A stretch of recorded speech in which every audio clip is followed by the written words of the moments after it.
but it has the most important role next to India in the Bay of Bengal. The Thailand is, yes, it's coming in, it's taking its interest.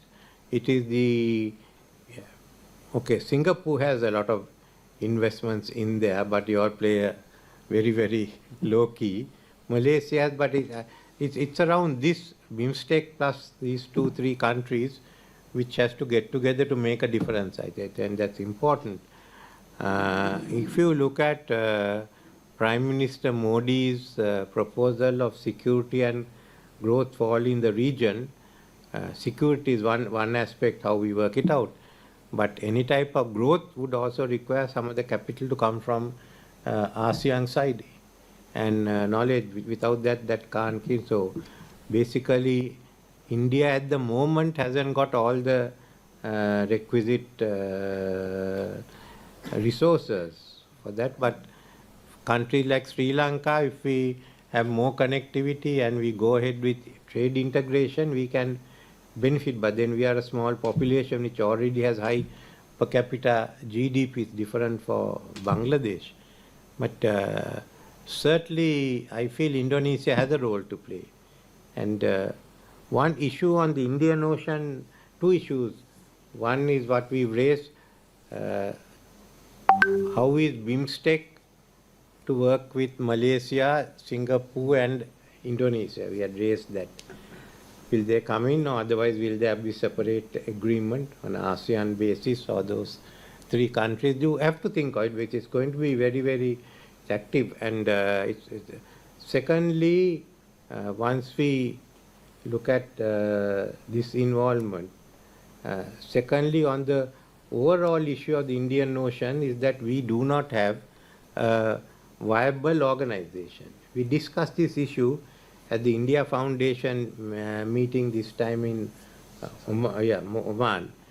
And I suggested, and I've discussed that later with Mr. Ram Mahadev and others in India Foundation, that we have to come up with a strong central secretariat for the Indian Ocean, and it's best be headed by a political figure who can then access the heads of government of the relevant countries. Otherwise, it's going to be difficult if you go at a lower level.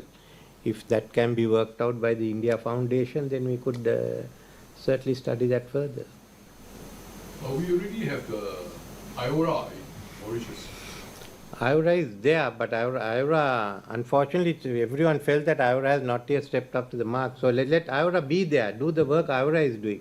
But a central secretariat would also look at the political side, which IORA has not been handling. Let IORA handle what they are doing, then there are BIMSTEC that will come in, others ASEAN, but have one which all these people get together, and there is a central.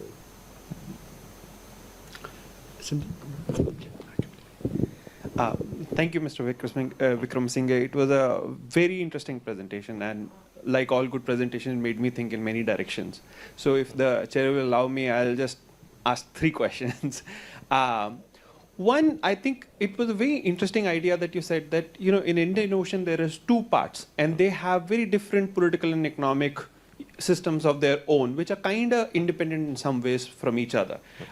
Even in late 40s, when they were first talking about creating an Asian organization, this was a debate of whether to have one Asian organization or have these 2. That tension existed. But still, the Indian Ocean, even today, has such currency, continues as an idea, as a strategic and political concept.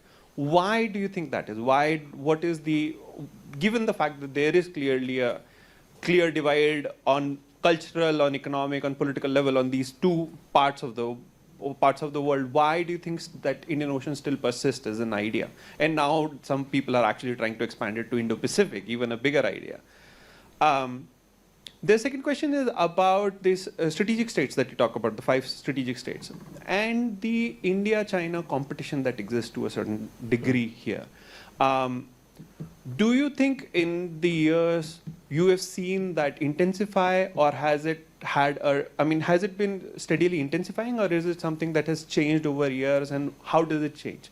And what triggers it? I mean, how much of it in your experience, gets triggered by decisions that strategic states themselves make, say Hambantota Port or something like that? Or how much of it gets triggered by the tensions that are rising between India and China on their border, and then that's spilling out to other strategic states? How much of that kind of dynamics plays out in it? And the third question I have, perhaps it's an apocryphal story, because we are talking about regions here, but there's an apocryphal story that has been doing rounds for many years, that Sri Lanka many times considered being part of ASEAN, or thought of it as a Southeast Asian country. What are your thoughts on that? Is there some truth in that, of conceiving yourself in a different way, in a different part of a different region? Yeah, thank you. Why do we think of the Indian Ocean? I think it begins, if you go back to history, of course, we've had relations, and countries like the Portuguese Empire spread from Mozambique all the way up into Macau. Same with the Dutch, but even earlier. Finally, we were all a part of the British Empire, and it was Mahatma Gandhi, who started it off in Africa and then came to India. There have been people of Indian origin of the old British Empire who have been in Africa, who's been here. So that sort of sparked it off. And also a large number of African soldiers fought on the Burmese front with the Indian soldiers. So they came back. We presume that obviously what the Indian soldiers spoke came into Africa and accelerated the process. Those are the pros. And the non-aligned movement. When we had met as Colombo powers and Bandung, it was to get Afro-Asian. And that Afro was more the Indian Ocean.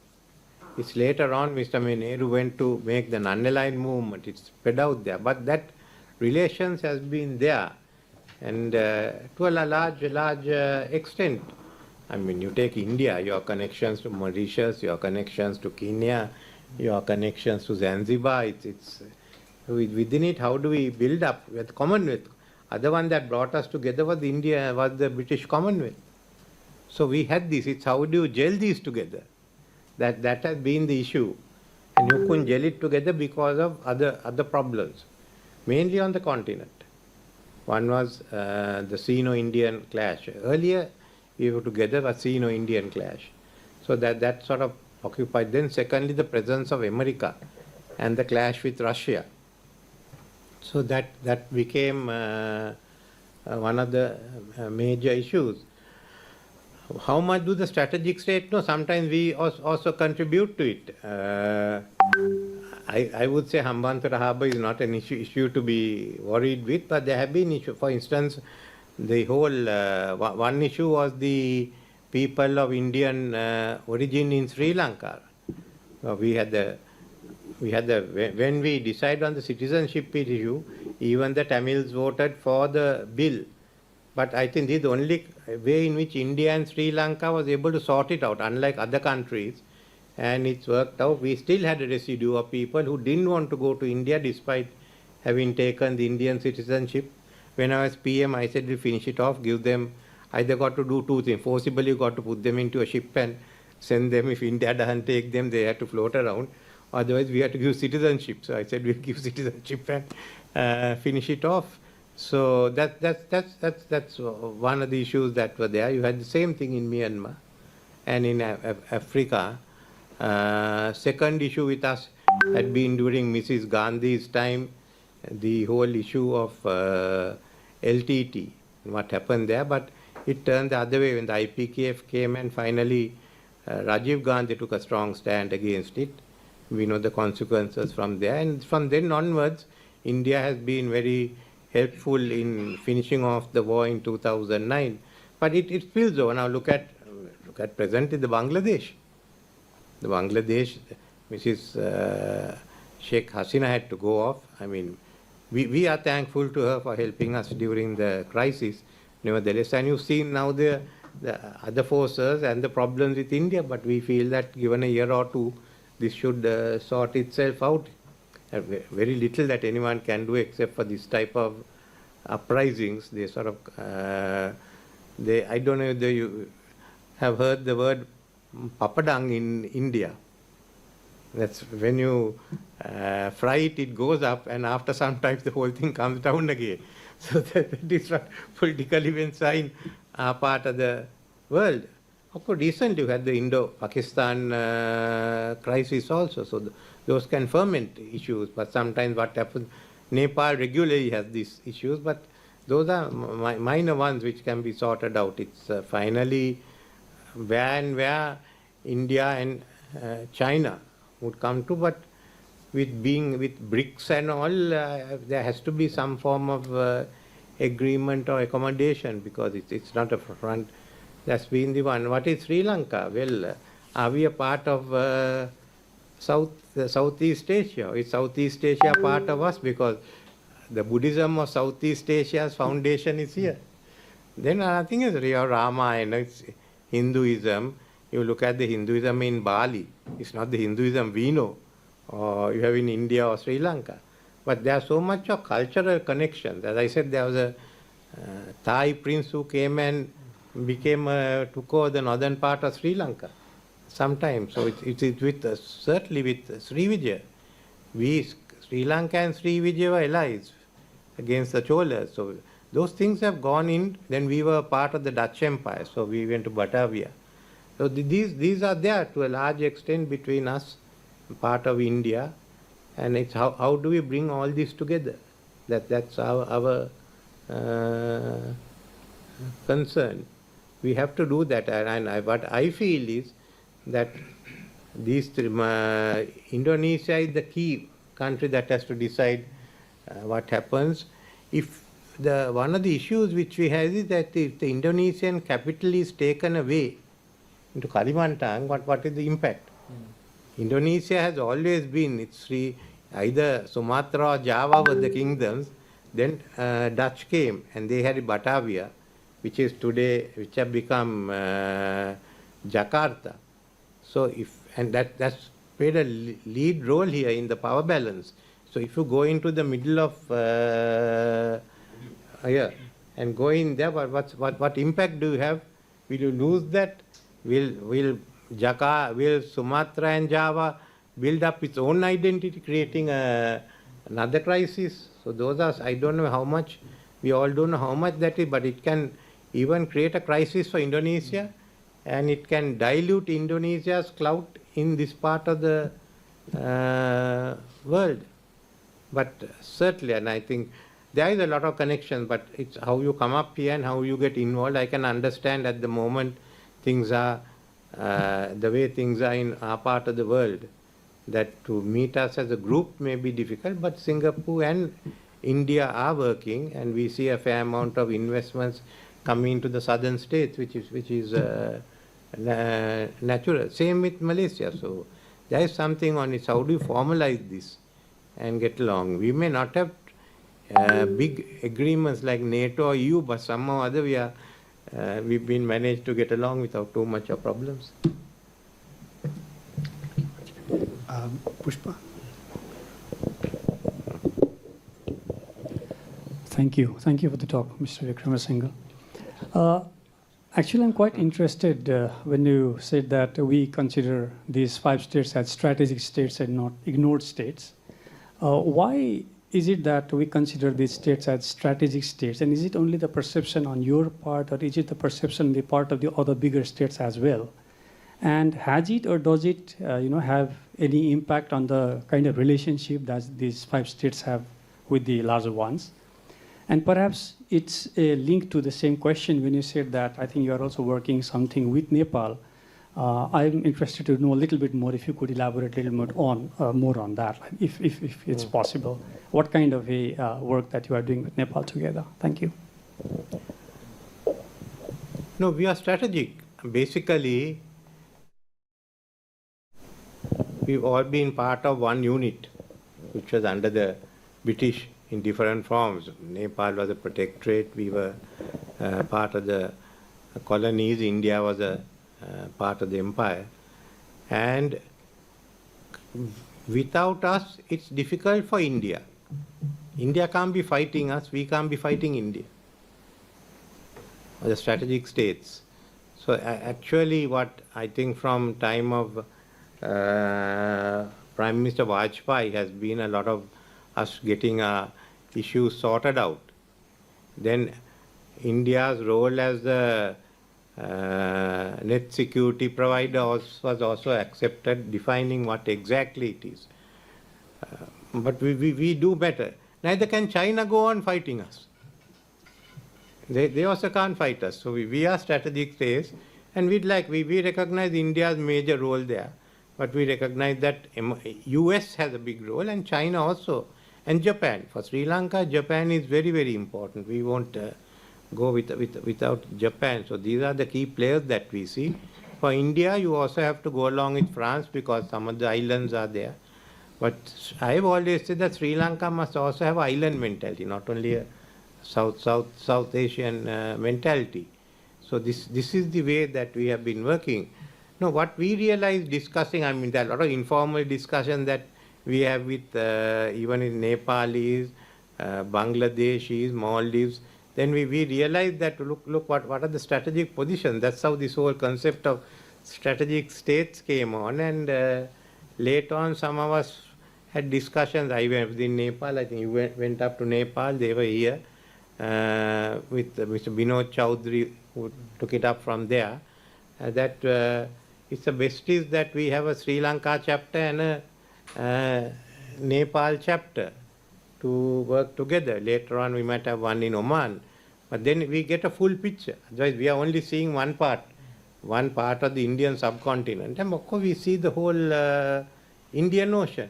But with Nepal, you see what's happening out there in the Himalayas. So we thought by getting together, and it's not only that we've been talking now with India Foundation on that side. We'd like very much to work with you. I think all of us should get together and pool our views as to what is possible. And so far as Sri Lanka is, with this geopolitical cartography is concerned, we want to do this, and then we are trying to move somewhere into the West Asia to have one there. But this is really growing, and as I told my friend in the morning, now President Trump has become a patron saint. He's changing the world order. So we have far more work to do. But we should, because in my view, Indian Ocean and this region is going to be the important one. And the growth will come there. Even China must come into this area. They can't do. So how do you hold it? It's a question for many of us. How do we hold the competing interests without without the tensions aggravating to a point where security is at risk? Within it, the play it has to take. So that's where we all have to get together, look at the different. I mean, you have a viewpoint which goes into the Pacific Ocean.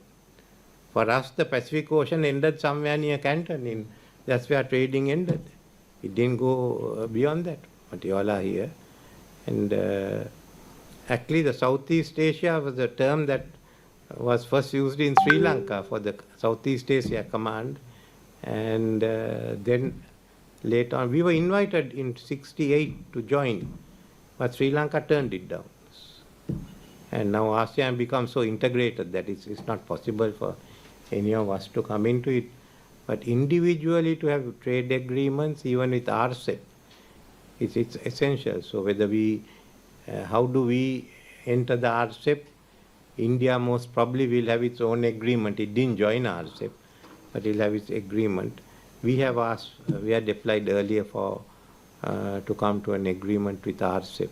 But what we see now and what you have to take note of is the BRICS, whatever it is going to be important. And remember, sanctions against Russia failed because the Indian Ocean countries didn't cooperate.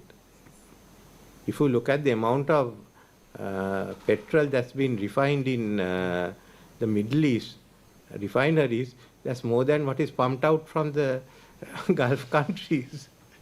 Certainly about that. Look at the number of ships that are taking this Russian oil around. It's all operating from here. Russia in, I think Indian rupee are convertible. You go to Dubai, they are from London, they've come there. So it's becoming the key area to look at it. We are in a way influencing world events more and more.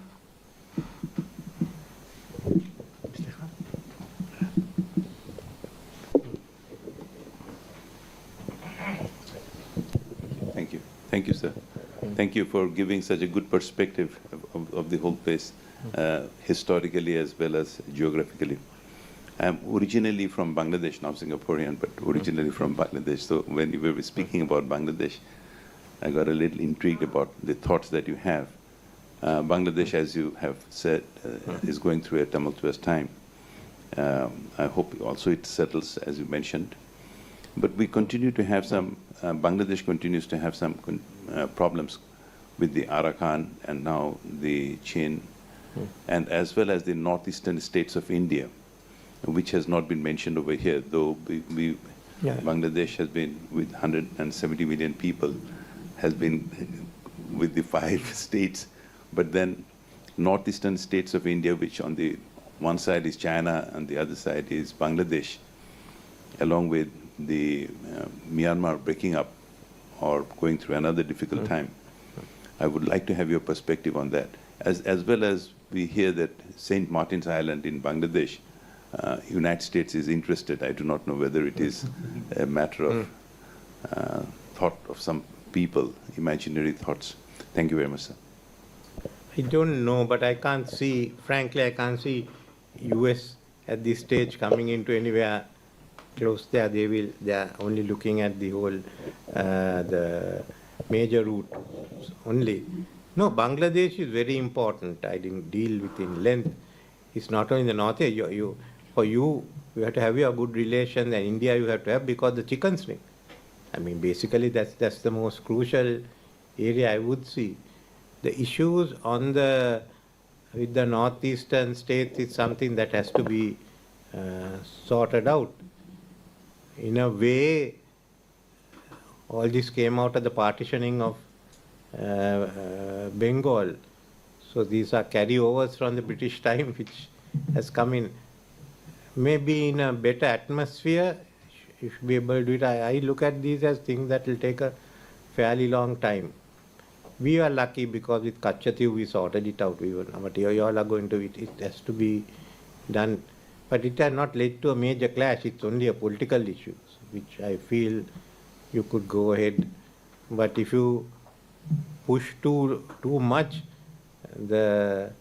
those states might want to have a separate island together with parts of Bangladesh. So it's far better to, I think, sort this out, because Indian Union is now in place. Far as Myanmar is concerned, the breakup is more due to the internal problems. And at some stage there has to be a change of government. And where do you go from that? Another issue is who heads the change of government. You all know much better, you all are more involved in it than us.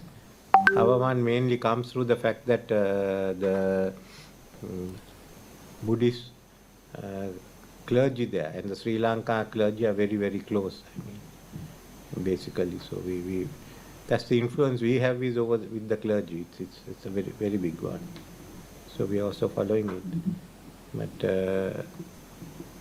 I think for my view for Indo-Bangladesh relations is you've got to wait for the present situation to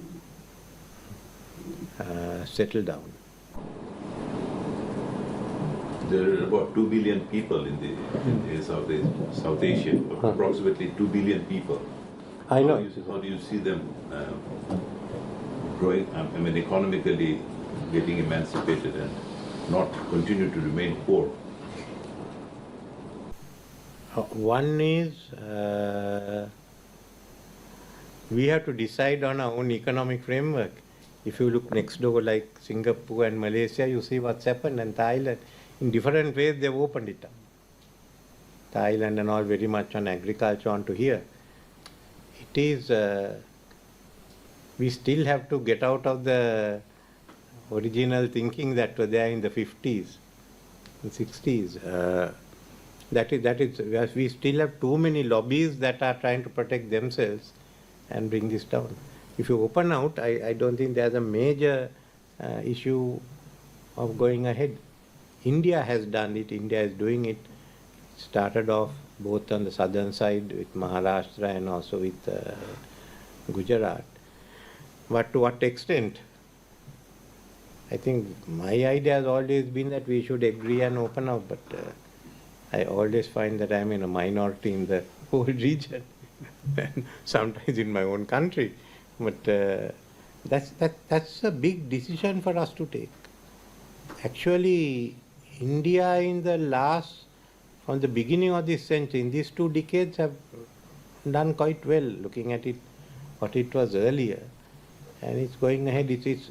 There are 3 trillion odd economy.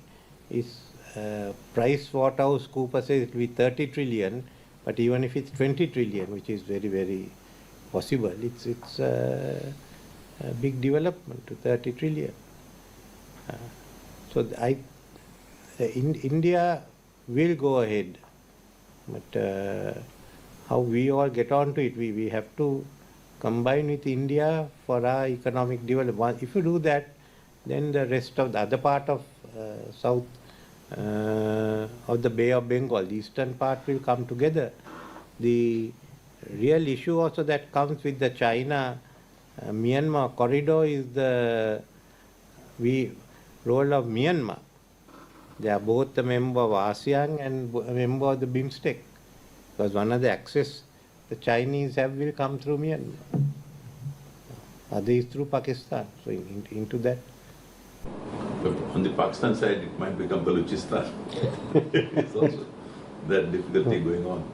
I know, but I don't think at the end of the day Pakistan has known its own art of existence. Chinese are also dealing with Balochistan, no, from what I have heard. But it's really, we have to look at the Bay of Bengal and how that comes. That can be a very powerful economic unit.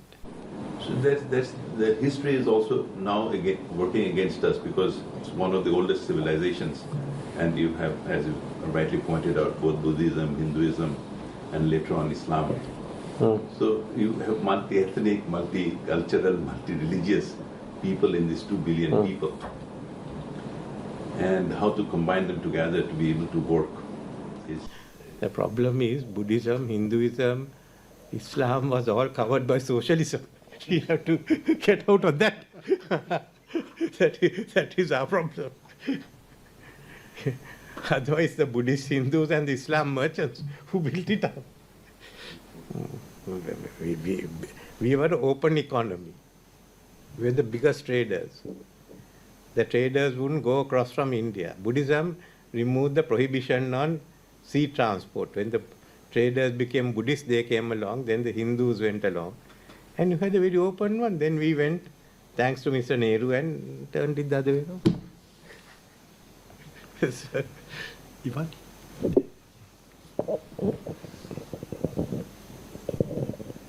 Thank you, sir, for coming to the Institute and for a wonderful presentation.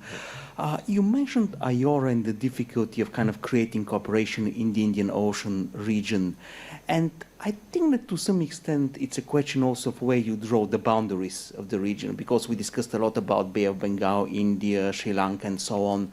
But I mean, where are the borders of the region? Because in many ways, one can say that one of the reasons why IORA doesn't work so well is that there are too many members, and it's very, very difficult to cooperate between them. So in a certain sense, my question is, if you have to promote some type of institutional cooperation, how can you effectively decide who's in, who's out? Because otherwise it will become very kind of geopolitically manipulated, and it will be very difficult to produce any effective maritime governance or cooperation. Thank you. I mean, all of us recognize Indian Ocean begins in South Africa and comes all the way down to Perth. Historically, we've been trading, I would say, from where Mozambique is until Indonesia. That's recognized. It doesn't prevent them. Africa has a strong African Union. I don't know. My own issue of IORA's biggest weakness was it had no heads of government meeting. We only met at ministerial level. So we had only one heads of government meeting in 2017.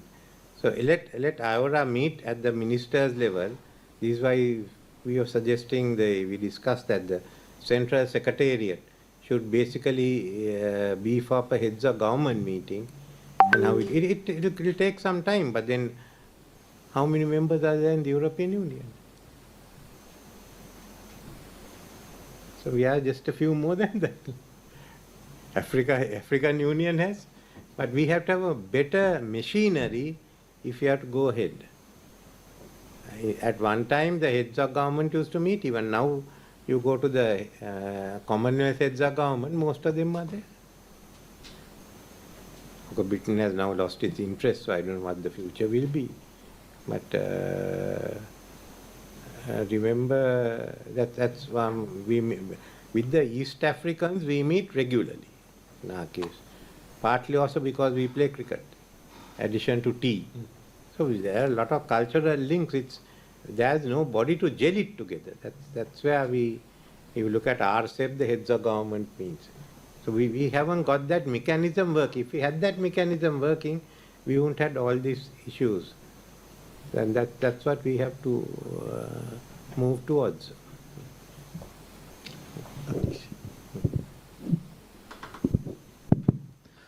Thank you, sir, for your presentation. I'm Avnish, the representative of the Confederation of Indian Industry. Thank you for your engagements with CII all over the years.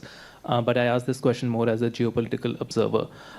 We have had in the past couple of weeks, the Indian Navy has publicly stated that they are very much capable of going against Pakistan in their briefing of Operation Sindoor. Yesterday, our defense minister on a CII platform also said that POJK and the people in POJK want to come back to India. But in all of this, I wanted to ask, what is your opinion of and the role that the Indian Navy could play in the region? Because the Navy's view, and of course in India, and the strategic committee's view, is that India is the security guarantor in the region. 30% of India's trade flows through the Malacca Strait, so Indian Navy can come in anytime, whenever there's an issue over there as well. How do you see the role of the Indian Navy playing out in the next 10, 15 years? No, Indian Navy is the largest navy in the Indian Ocean. And that's a recognized fact. It'll be there. What exactly is the net security provider? For instance, in regard to certainly maritime disasters, others, natural disasters, yes. And to a certain extent to getting together and working together on patrolling the high seas. But Indian Ocean is too big for a single navy to dominate. But within it, India as the largest navy has to get that recognition. But what you're seeing now is also a build-up that is taking place of other navies. UAE is building up its navy. The other issue that you have is that Pakistan is also building up something like 8 submarines and 4 frigates. So those are issues that have to be, that type of arms race must stop in the area. Otherwise it's difficult. But you have to look after Bay of Bengal, you have to look after the Arabian Sea, and then come down into the main sea routes. Another one that can develop later, that's going to be where it is. If China goes ahead with the Dar es Salaam to Angola rail track, then a lot of it will come from Bay of Bengal into that area, opening up a area which is not in any way petrol at the moment. There's nothing to work out there. South Africa can look at the Mozambique Channel, but that'll also open up another area. So that's why I say it's much better, because again, how much of resources can you put into building up the armed forces, any of our countries? That's one of the issues. And you have a lot more to build up on your Air Force. So that's a lot of, that's the row between the Navy and the Air Force, who gets the money. But certainly, at the end of the day, there has to be some agreement. But I don't think the Chinese will come in a big way.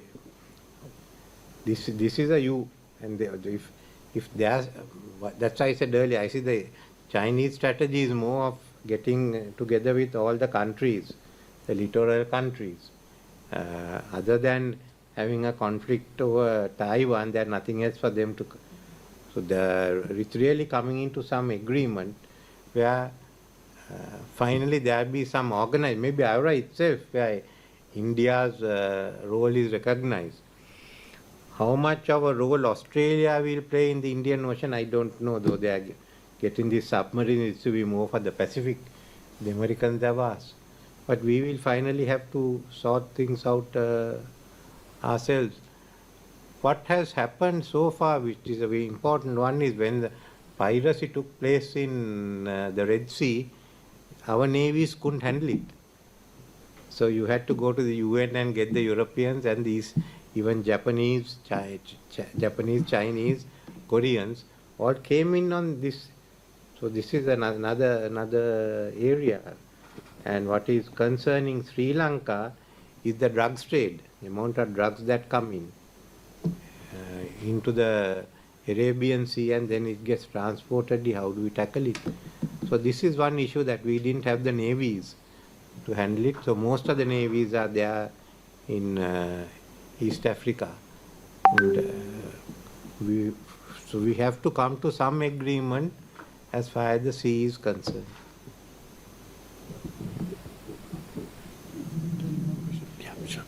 What is the potential for a common currency for South Asian, East South Asian region, as well as for crypto?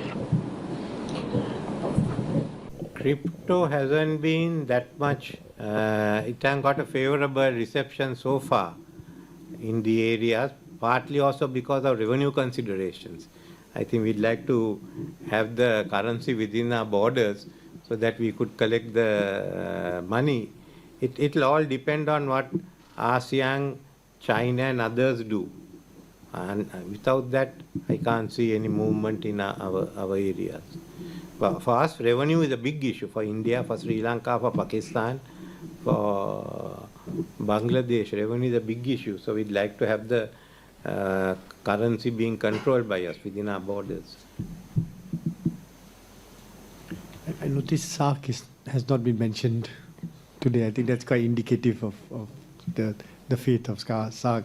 So, I know we're running out of time, but just one very quick, maybe just a comment or a question. Climate change is another issue that these countries will have to.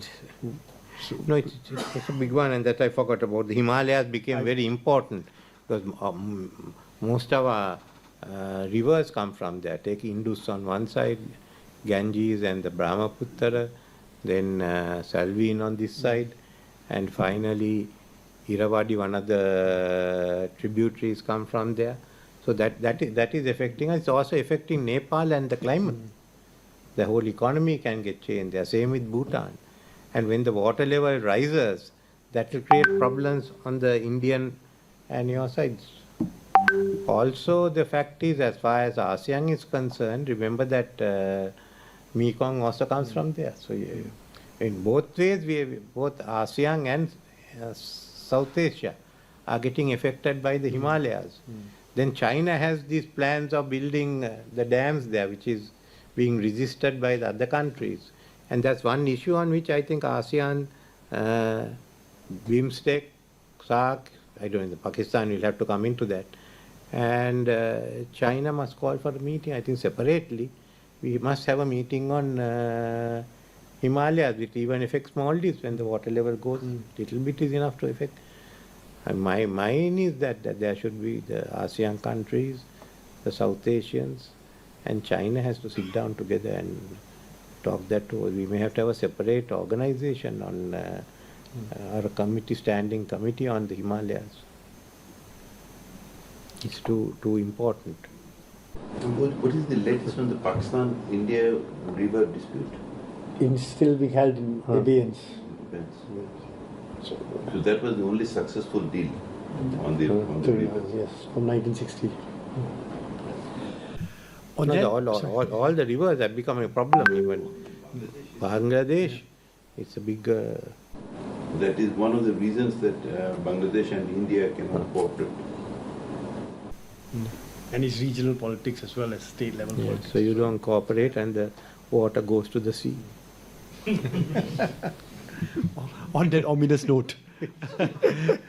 Thank you, Mr. Wickremesinghe, for sharing your thoughts, but also the very engaging engagement with the questions. And you've left us with answers, but you've also left us with a number of questions that I think all of us need to grapple with. So please join me in thanking Mr. Wickremesinghe for sharing his time.